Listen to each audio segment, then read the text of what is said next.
Dios les bendiga y bienvenidos una vez más a esta su programación Esperanza Viva con Alberto Tejeda. Y el día de hoy quisiera hablar sobre la expiación. Y si usted no sabe lo que este término significa, en el mensaje podrá comprenderlo. Mateo 1:21 dice la palabra de Dios: y darás a luz a un hijo y llamará su nombre Jesús, porque él salvará al pueblo de sus pecados. Este verso no es prueba de que Cristo tuvo que morir en nuestro lugar para salvarnos de nuestros pecados. Lo que este verso nos dice es que Cristo, como un libertador, vino para mostrarnos la verdad y el conocimiento. La verdad del Padre, entonces, nos hace libres, salvándonos así de nuestros pecados. La palabra de Dios dice: conoceréis la verdad y la verdad os hará libre. La mayoría de los cristianos piensan de esta forma sobre el propósito de la muerte de Cristo. Josh McDonald explica cómo los cristianos de su tiempo veían la expiación de Cristo. Su sistema, dice él, es breve. Dios está obligado a castigar el pecado y a castigarlo hasta lo máximo. Su justicia requiere que el pecado sea castigado, pero ama al hombre y no quiere castigarlo. Si puede evitarlo, Jesucristo dice: cargaré sobre mí su castigo. Dios acepta su oferta y deja que el hombre quede impune. Bajo una condición, su justicia queda más que satisfecha con el castigo de un ser infinito en lugar de un mundo de criaturas sin valor. El sufrimiento de Jesús es de mayor valor que de todas las generaciones a través de las edades infinitas, porque Él es infinito, puro, perfecto en el amor y la verdad, siendo el propio Hijo eterno de Dios. La condición de Dios con el hombre es que crea en la expiación de Cristo así explicada. Un hombre debe decir: he pecado y merezco ser torturado por toda la eternidad, pero Cristo pagó mi deuda al ser castigado en mi lugar. Por eso Él es mi Salvador. Ahora estoy obligado por gratitud a Él a alejarme del mar.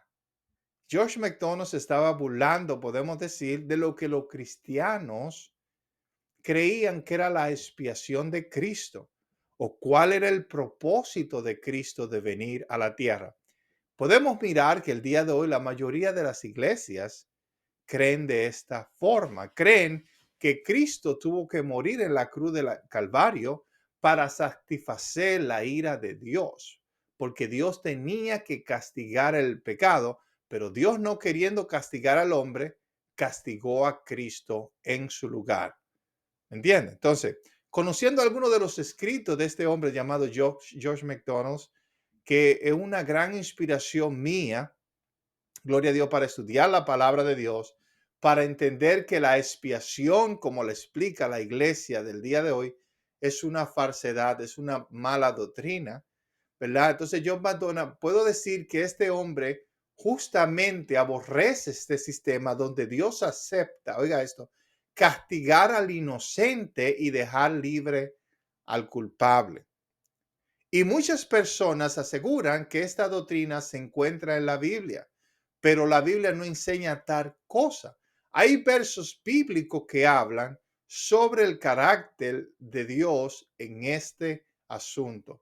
Por ejemplo, Número capítulo 14, verso 18 dice: Jehová tardo para la ira y grande en misericordia, no perdona la iniquidad y la rebelión, aunque de ningún modo tendrá por inocente al culpable. Dice la palabra de Dios: Jehová tardo para la ira y grande en misericordia, que perdona, la iniquidad y la rebelión, aunque de ningún modo tendrá por inocente al culpable. Dos cosas que podemos ver de Dios aquí es que Dios perdona la rebelión, el pecado, sin la necesidad de un sacrificio.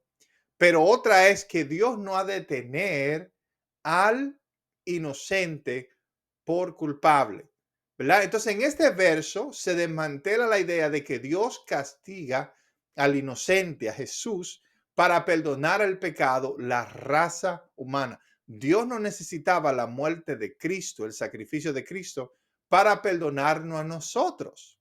Para Dios perdonar a uno de sus hijos que vienen a Él arrepentido, nunca necesitaba de ningún tipo de sacrificio o de expiación.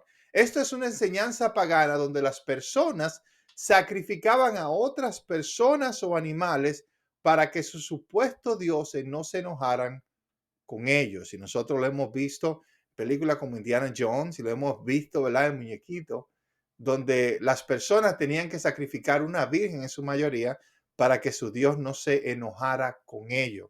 Es una enseñanza totalmente pagana. Isaías 1:18 dice, venid luego, dice Jehová, Cristo todavía no había muerto en la cruz del Calvario. Venid luego, dice Jehová, y estemos a cuenta. Si vuestros pecados fueren rojos como la grana, como la nieve serán emblanquecidos. Y si fueren rojos como el carmesí, vendrán a ser blanca como la blanca lana. Según este verso, la única persona que puede hacer expiación por sus pecados es usted. La razón por la que Cristo vino al mundo no fue para llevar el castigo por tus pecados. Hay muchos versos bíblicos que las personas usan para apoyar tan malas doctrinas. Por ejemplo, miremos a Isaías capítulo 53, que es el verso que la mayoría de las personas usan para decir que Dios derramó su ira sobre Cristo para así poder perdonarnos a nosotros. Dice el verso 4, ciertamente llevó él nuestras enfermedades y sufrió nuestros dolores, y nosotros le tuvimos por azotados, por herido de Dios y abatido. Mas el herido fue por nuestras rebeliones, molido por nuestros pecados. El castigo de nuestra paz fue sobre él y por su llaga fuimos nosotros curados. Todos nosotros nos descarriamos como oveja, cada cual se apartó por sus caminos, mas Jehová cargó en él el pecado de todos nosotros. Miremos en el verso 4, que es uno de los versos que es más mal interpretado. Dice, creo que es un error decir que Jesús llevó nuestras enfermedades en su cuerpo y por tal razón los cristianos no deberíamos enfermar. Aunque esto no es lo que quiere decir el texto, ¿verdad? Miles de personas predican que esta es la verdad de este verso. Yo que era pentecostal, criándome en la iglesia pentecostal, se enseñaba porque Cristo llevó mis pecados en la cruz de Calvario y yo no me voy a enfermar. Y sucede lo mismo con el pecado, porque Cristo llevó mis pecados en la cruz. Yo no tengo que preocuparme de mis pecados, yo solamente tengo que creer a lo que Cristo hizo por mí. Entonces, si el verso no quiere decir eso, ¿qué quiere decir entonces? El verso quiere decir que Cristo, el Hijo de Dios, se hizo hombre llevando en su cuerpo las enfermedades que nosotros llevamos también. Eso es lo que el verso en sí quiere decir. ¿Qué quiere decir entonces que por su llaga nosotros fuimos curados? ¿Qué otros versos que es mal interpretado? Dice, esto se refiere a que nosotros los creyentes en la llaga de Cristo aprendemos a no hacer nuestra voluntad, sino la del Padre. Y esto nos cura de la peor enfermedad que hay, la cual es el egoísmo. Nos ayuda a nosotros poder soportar por Cristo para poder ser libre de nuestros pecados y de nuestro egoísmo. Entonces, ¿por qué razón Dios derramó su ira sobre Jesús? Primeramente, quiero decirte que Dios no es un Dios de ira, sino es un Dios de misericordia. Y es por eso que tenemos que declarar en contra de esta falsa doctrina de la expiación. ¿Por qué? Porque decimos que Dios es un Dios airado que tiene que castigar el pecado, aunque la palabra de Dios dice, ¿verdad? Que Cristo vino para salvarnos, no para castigarnos, pero para salvarnos no del castigo, pero del pecado. Eso es lo que Cristo viene a hacer. Claramente Isaías dice que nosotros, refiriéndose a los judíos, le tuvimos por azotado, abatido por Dios. En ninguna parte dice que Dios derramó su ira sobre Jesús. Nosotros decimos, pero mira, ahí dice la palabra de Dios, que Dios derramó su ira sobre Cristo. Nosotros pensábamos que Dios derramó su ira sobre Cristo, ¿me entiende? Pero no fue la ira de Dios que se derramó en aquel lugar. La gente le preguntaban a Jesús cuando veían a una persona enferma, Señor, ¿quién pecó? de esta familia. No fue que ellos pecaron, no fue que alguien practicó los malos, es que este es el cuerpo y nosotros a veces pasamos por dificultades y por enfermedades. Entonces, la pregunta más importante del día sería, ¿por qué razón estaría Dios el Padre enojado con Cristo? Si la Biblia dice que Él nunca pecó y Él obedeció a Dios en todos. Muchos me dirán que Cristo se ofreció para calmar la ira de Dios hacia los pecadores. Y Dios, aceptando su sacrificio, derramó la ira que tenía en contra nuestra sobre su Hijo inocente. Si Dios hubiera hecho tal cosa, no fuera un Dios justo. Y sabemos que Dios es justo. Y Él ha dicho que no tendría al inocente por culpable. Dios nunca va a castigar a un inocente como si fuera culpable. En nuestra justicia nosotros no lo permitiríamos. Nosotros no permitiríamos que un hermano, ¿verdad?, tome los años de cárcel que le toca a otro hermano que cometió un crimen. No, porque la persona que cometió el crimen tiene que pagar por sus culpas. Entonces, si Dios nos salva a través de la expiación de Jesús, ¿cómo nos salva Dios entonces? Dios nos salva a través de Cristo, quien nos mostró el camino de cómo vivir vida santa delante de Dios. Por eso dice la Biblia que Cristo es el Salvador del mundo, ¿verdad? Él nos muestra el camino por el cual nosotros debemos andar. Nos salva también a través de Cristo, ¿verdad? Que nos enseña a morir, ¿verdad? Nos enseña a morir a nuestros pecados y a nuestras maldades. Y nosotros, como el apóstol Pablo, que dice la palabra de Dios, juntamente estoy crucificado con Cristo, de tal manera nosotros crucificamos nuestro deseo pecaminoso todos los días para ser salvos. Morimos todos los días a nuestros malos deseos. ¿Y quién nos enseñó esto? Cristo nos enseñó a ser salvos. Muchas veces nosotros decimos que somos salvos como si la salvación es algo del pasado. No, estamos siendo salvos. Estamos creciendo. Estamos dejando atrás nuestros pecados. Estamos dejando atrás nuestras maldades. Dios nos salva a través de Cristo, quien es la verdad. Jesús dijo, yo soy la verdad, el camino y la vida, y nadie viene al Padre sino a través de mí. No es la Biblia que nos salva, no es la religión. Lo que nos salva a nosotros es Cristo. No son las doctrinas o enseñanzas, pero Cristo. Y cuando conocemos la verdad, cuando conocemos a Cristo, seremos verdaderamente libres. Cuando conocemos esta verdad, la verdad nos hace libre de la esclavitud del pecado. El creer que Dios necesitaba un sacrificio humano como el de Cristo para perdonar su creación que fue engañada y cayó en pecado es pura mentira, es un engaño del enemigo en contra del carácter de un Dios bueno y misericordioso, que no tendrá, dice la palabra de Dios, al culpable por inocente. No importa lo que usted diga, no importa que usted crea que tiene fe. Si usted es culpable, usted deberá pagar por su propia culpabilidad. Algunos dirán que Él fue herido por nuestras rebeliones y molido por nuestros pecados. Con esto aseguran que Él fue herido de parte de Dios, Padre, por nuestras rebeliones. Pero claramente no es lo que dice el texto. El texto dice y enseña que la rebelión de los judíos fueron la que hirieron al Mesías, la que hirieron a Cristo. La religión dice el castigo de nuestra paz fue sobre él, como queriendo decir que porque él fue castigado, nosotros hoy podemos tener paz. Aunque es verdad que gracias a Cristo podemos tener paz, no es porque el Padre derramó toda su ira sobre él, sino porque en su enseñanza él nos enseña a cómo tener paz. Con todo esto, Jehová quiso quebrantando, sujetándole a padecimiento. Cuando haya puesto su vida en expiación por el pecado, verá linaje, vivirá por largos días y la voluntad de Jehová será en sus manos prosperada. Verá el fruto de su aflicción de su alma y quedará satisfecho. Por su conocimiento justificará mi siervo justos a muchos. Y me encanta lo que dice esta parte. Por su conocimiento justificará mi siervo justo a mucho.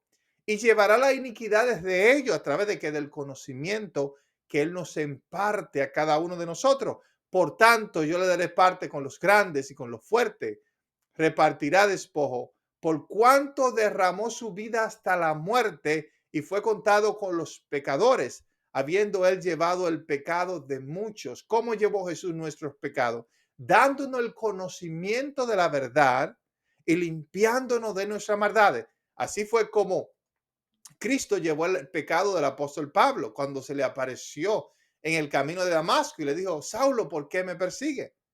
Y en ese instante, Saulo decidió vivir una vida libre de pecado. Fue lo mismo que le pasó a los discípulos de Cristo. Es lo que nos pasa a nosotros cuando nosotros conocemos el conocimiento, la verdad de Cristo, es cuando somos libres del pecado. No es necesariamente de que Cristo soportó en su cuerpo la ira de Dios para que nosotros no tengamos que hacer ninguna expiación por nuestro pecado. Gloria sea el nombre de Dios. Es muy cierto que Dios quiso quebrantar al Cristo al enviarle a este mundo, ¿verdad? Y padecer junto con nosotros, su criatura. En el Getsemaní podemos ver, ¿verdad? Cómo Jesús rogaba a su Padre, pasa de mí esta copa. Pero la voluntad de Dios claramente era de que Cristo fuera muerto por la ira, pero no la ira de Dios, sino la ira humana, el pecado de cada uno de nosotros. Porque Dios no es un Dios que mata. Dios no es un Dios que destruye. Él vino para salvar a la humanidad.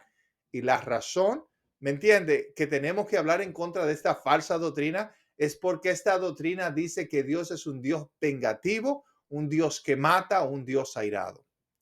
A través de su muerte, Jesús preparó un lugar para nosotros. En la parábola del dueño de la viña, Jesús enseñó que fueron los que rentaban la viña los que mataron al hijo del dueño. No fue el dueño, fueron los que rentaban aquel lugar. Pero en la doctrina cristiana muchos creen que Jesús entregó su vida para satisfacer la ira del Padre y es una falsedad totalmente. Muchos dicen, pero en el antiguo pacto Dios demandaba una ofrenda de un animal, ¿verdad? Pero ¿qué dice Isaías capítulo 1, 11, 18? ¿De qué me sirven sus muchos sacrificios? Dice el Señor. Harto estoy de holocausto, de carnero y de la grasa de animales engordados. La sangre de novillo, cordero y machos cabríos no me complace. ¿Por qué vienen a presentarse ante mí? ¿Quién les mandó a traer animales? No fue Dios. Él le pregunta, ¿quién le mandó a traerme animales? No fue Dios que se lo pidió, fue su propia religión, porque Dios no le gusta la matar, la muerte, para que pisoteen mis atrios. No me sigan trayendo vanas ofrendas. El incienso es para mí una abominación. Luna nueva, días de reposo, asambleas convocadas. No soporto sus asambleas que me ofenden. Yo aborrezco sus lunas nuevas y festividades. Se me han vuelto una carga que estoy cansado de soportar. Cuando levantan sus manos, yo aparto de ustedes mis ojos. Aunque multipliquen sus oraciones, no lo escucharé. Tienen las manos llenas de sangre. Lávense, dice el Señor. Límpiense, apártense de mi vista sus malas obras. Dejen de hacer el mal. Aprendan a hacer el bien. Busquen la justicia y restituyan al oprimido. Aboguen por el huérfano y defiendan a las viudas. Vengan, pongamos las cosas en claro, dice el Señor. Aunque sus pecados sean como escarlata, quedarán blancos como la nieve. Aunque sean rojos como la púrpura, quedarán como la lana. Dios no quería el sacrificio de animales en el Antiguo Testamento. Dios lo permitía, ¿verdad? Podemos decir porque los humanos se cubrían sus culpabilidad, se cubrían su conciencia matando a un animal inocente, pero Dios no fue que le pidió esto. Y podemos ver que la iglesia cristiana el día de hoy usa esta historia para decir, bueno, ellos sacrificaron animales, pero nosotros tenemos el sacrificio perfecto, el cual es Cristo. Y pensamos en ocasiones que la vida de Cristo era simplemente como la vida de uno de estos animales. Pero Dios no necesita el sacrificio de animales para perdonar a sus hijos. Dios no necesitaba el sacrificio de Cristo para perdonarnos a nosotros. En el Antiguo Testamento podemos ver que Dios perdonaba a su pueblo, a sus hijos, cuando ellos se arrepentían y se volvían a Dios. Cristo vino y murió en la cruz del Calvario por cada uno de nosotros, no para opacar o para calmar la ira de Dios, claro que no. Cristo vino para enseñarnos a morir al orgullo, al pecado, a la maldad y someternos a la voluntad maravillosa del Padre, que es la que trae salvación a nuestras vidas. Gloria sea el nombre de Jesús. Claramente Dios no quiere que ninguna expiación que no venga del pecador directamente. Jesús no puede hacer expiación que tú tienes que hacer. Él te ayudará, Jesús, y te bendecirá cuando tú decides cambiar, ¿verdad? Lo que Cristo hace es cuando nosotros queremos cambiar, queremos dejar nuestros pecados atrás, Cristo viene y nos ayuda. Nos da la fuerza, la sabiduría que necesitamos porque Él mora en cada uno de nosotros. Pero Él no puede hacer el trabajo que tú tienes que hacer. Cristo no va a hacer la expiación para ti. Tú mismo tienes que arrepentirte. Tú mismo tienes que volverte atrás de tu maldad y si ha cometido algo en contra de una persona, pedir perdón. Y el cristiano verdadero que tiene el Espíritu Santo hará estas cosas. Dirá, Señor, yo sé que hay áreas en mi vida que yo tengo que resolver. Y cuando nosotros estamos dispuestos, entonces Dios nos perdona y Dios nos ayuda. El Padre Celestial no es un Dios de ira, Él es un Dios de amor. Y si nosotros venimos a Él arrepentidos delante de su presencia y pedimos perdón por nuestros pecados pasados, Él nos perdona. Él nos ayuda. Y muchos dirán, bueno, pero la salvación es por gracia. Claro que es por gracia. Claro que por la gracia de Dios. Nosotros estamos siendo salvos todos los días y la gracia de Dios es la que nos ayuda a nosotros a través de Cristo que nosotros hagamos expiación, que nos separemos de nuestra maldad, que obedezcamos a Dios en sus mandamientos. Por eso fue que Santiago dice, alabanza sea el nombre maravilloso de Dios, ¿dónde está su fe si no hay obra? Y hay personas que creen que tienen fe, pero no tienen buenas obras. Y dicen, bueno, yo creo en Cristo Jesús y mi vida está asegurada, mi salvación está asegurada. Eso es solamente un engaño de la religión, de las falsas doctrinas. Usted necesita hacer restauración por sus pecados. Y si no lo hace en esta vida, lo tendrá que hacer en la próxima. Pero ninguno de nosotros no vamos a escapar. Ninguno de nosotros, si usted no decide arrepentirse de sus pecados y separarse de ellos, lo que va a suceder que en la próxima vida, Dios va a hacer que tú hagas expiación por tus pecados. Amén. Así que Dios le bendiga grandemente. Gracias por haber escuchado esta programación Esperanza Viva.